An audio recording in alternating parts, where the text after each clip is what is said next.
Black Bengal ছাগল পালনের সুবিধা। ব্ল্যাক বেঙ্গল ছাগল পালনের জন্য অল্প জায়গা, স্বল্প পুঁজি এবং কম খাদ্যের প্রয়োজন হয়। আমাদের আবহাওয়ায় ব্ল্যাক বেঙ্গল ছাগল পালনের জন্য খুবই উপযোগী। এ জাতের ছাগলের রোগব্যাধি খুবই কম হয়। মেয়ে ছাগি সাধারণত 7 থেকে 8 মাস বয়সে প্রাপ্তবয়স্ক হয়।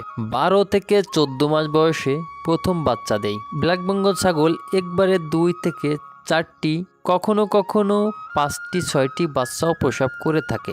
ব্ল্যাক বেঙ্গল ছাগলের শারীরিক গঠন দ্রুত বৃদ্ধি পায়। মাংস অত্যন্ত সুস্বাদু।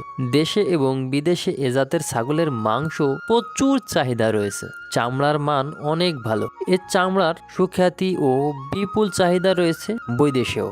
গ্রামীণ পরিবেশে পারিবারিকভাবে দরিদ্রগ্রস্ত নারীরাও এটি পালন করে স্বাবলম্বী হতে পারে সহজেই। অত্যন্ত নিরীহ বলে ছোট শিশু, ছাত্রছাত্রী, নারী সকলেই এর পরিচর্যা ও দেখাশোনা করতে পারে। অনুষ্ঠানাদি, অতিথি আপ্যায়ন, সামাজিকতা বিভিন্ন ক্ষেত্রে ব্ল্যাক বেঙ্গল ছাগলের মাংস সামাজিক মর্যাদা বৃদ্ধি করে থাকে। বাংলাদেশের আবহাওয়ায় ব্ল্যাক বেঙ্গল ছাগল পালনের জন্য খুবই উপযোগী। অল্প স্বল্প পুঁজি দিয়েই ব্ল্যাক বেঙ্গল ছাগল পালন শুরু করা যায়। এতে লাভও প্রচুর। আপনারা চাইলে ব্ল্যাক বেঙ্গল ছাগল পালন করতে পারেন। বর্তমান বাংলাদেশে ছোট খামারি এবং বড় খামারি পারিবারিকভাবে বিভিন্ন কায়দায় বিভিন্ন মানুষ ছাগল পালন করে আসছে ব্ল্যাক বেঙ্গল ছাগল। আপনারা চাইলে অল্প স্বল্প পুঁজি দিয়ে এই ছাগল পালন শুরু করে স্বাবলম্বী হতে পারেন। আজকের ভিডিওটা এ পর্যন্ত। সবাই ভালো থাকবেন, সুস্থ থাকবেন, খামার পরিবেশ সুন্দর রাখবেন। আসসালামু আলাইকুম রহমতুল্লাহ।